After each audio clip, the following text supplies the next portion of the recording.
샘터 가족 여러분 안녕하십니까? 샘터지기 김덕계 목사입니다.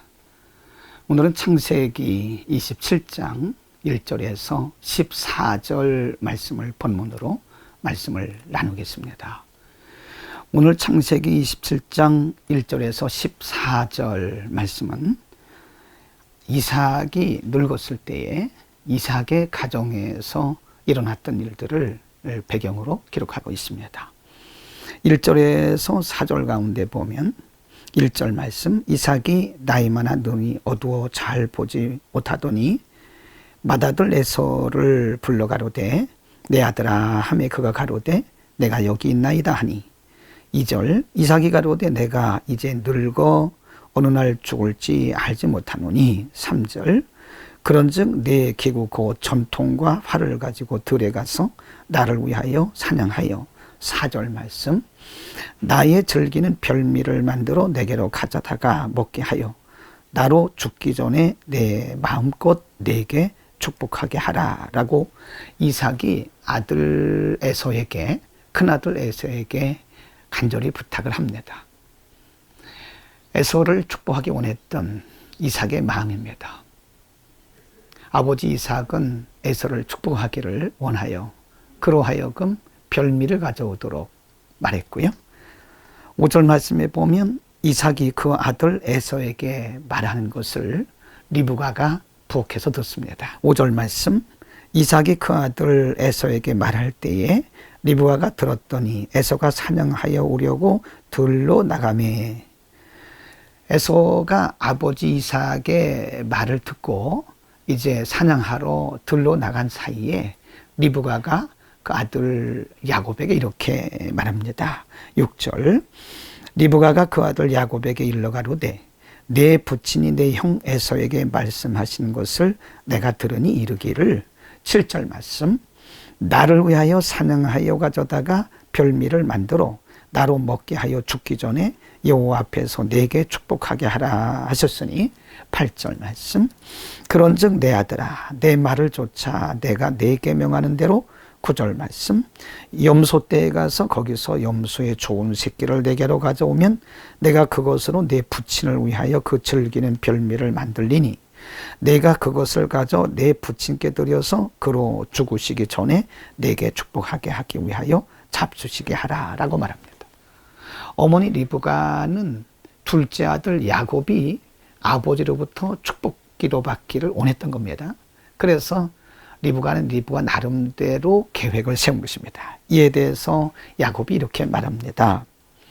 11절 야곱이 그 모친 리브가에게 이르되 내 형 에서는 털 사람이요 나는 매끈매끈한 사람인지 아버지께서 나를 만지실 때 내가 아버지께 속이는 자로 배일지라 복은 고사하고 저주를 받을까 하나이다. 13절 말씀에 리브가가 야곱의 이 말을 듣고 어미가 그에게 이르되 내 아들아 너의 저주는 내게로 돌리리니 내 말만 쫓고 가서 가져오라. 그가 가서 취하여 어미에게로 가져왔더니 그 어미가 그 아비의 즐기는 별미를 만들었더라 라고 말씀합니다. 여러분 오늘 본문 말씀을 보면 참 혼돈스럽습니다.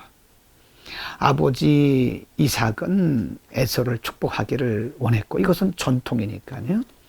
항상 아버지는 죽기 전에 장자에게 축복을 하는 전통이 있습니다.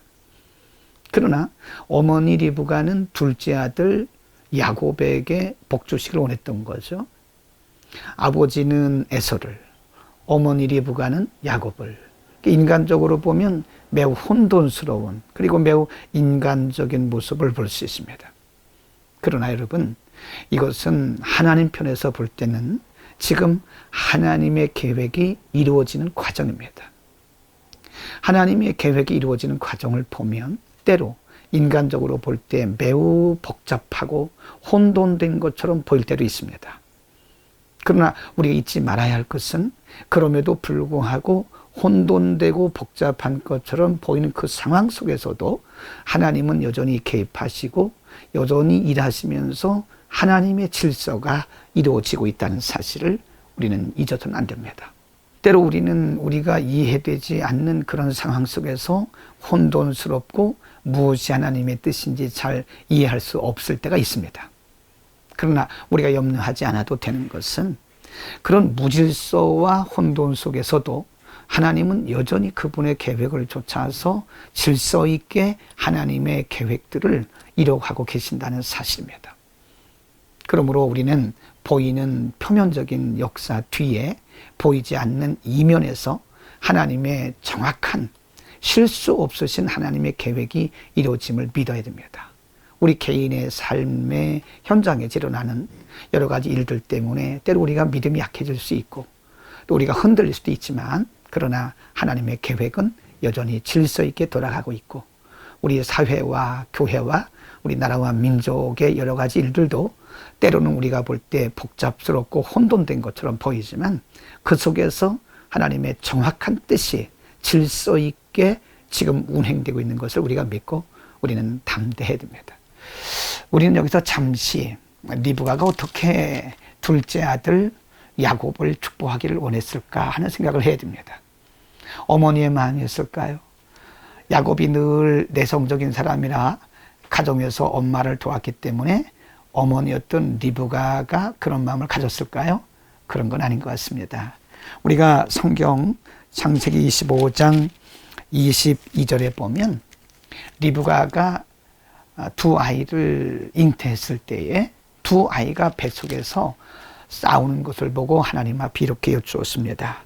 창세기 25장 22절 아이들이 그의 태 속에서 서로 싸우는지라 그가 가로되 이 같으면 내가 어찌할꼬 하고 가서 여호와께 묻자온대 23절 말씀에 여호와께서 그에게 이르시되 두 국민이 내 태중에 있구나 두 민족이 내 복중에서부터 나누이리라 이 족속이 저 족속보다 강하겠고 큰 자는 어린 자를 섬기리라 하셨더라. 리브가는 그때 하나님께서 말씀하셨던 말씀을 기억하고 있는 것입니다. 큰 자가 작은 자를 섬긴다는 말씀. 태어나기는 에서가 장자로 태어났지만 사실은 야곱을 통해서 하나님의 일을 이루실 것을 그때 리브가는 벌써 알고 있었던 것입니다. 기도하는 사람은 언제나 앞서갑니다. 기도하는 사람은 하나님으로부터 감동을 받고 기도하는 사람은 늘 하나님과 교제하기 때문에 소통하기 때문에 하나님의 뜻을 압니다. 그래서 기도하는 사람들은 언제나 앞서갑니다. 이삭은 인간의 도리를 쫓아서 에서를 축복하기를 원했지만 기도를 통해서 하나님의 의도를 알았던 리브가는 야곱이 에서보다 앞설 것을 알기 때문에 바로 방법은 달랐지만 하나님께서 야곱을 통해서 일할 것이므로 그에게 축복해 주시기를 원했던 것입니다. 기도하는 사람이 언제나 앞서갑니다. 역사 속에서도 하나님은 기도하는 사람을 통해서 일하셨습니다. 오늘도 기도로 하나님과 소통하면서 하나님의 쓰임받는 도구들이 되기를 축복합니다. 기도하겠습니다. 걸어가신 아버지, 이삭이 에서를 축복하기를 원했고 리브가는 야곱을 축복하기를 원하므로 인간적으로 바라볼 때는 복잡하고 혼돈된 것처럼 보이지만 그럼에도 불구하고 혼돈된 속에서 하나님은 정확하게 하나님의 질서를 따라서 일하고 계심을 오늘 배웠습니다. 우리가 개인적으로, 가정적으로, 사회적으로, 국가적으로, 교회적으로 혼돈된 것처럼 보이지만 그 속에서 여전히 하나님의 정확한 질서대로 운행하고 계심을 우리가 믿고 오늘 담대히 주만 바라보게 하옵소서. 예수 그리스도 이름으로 감사하며 기도드립니다. 아멘.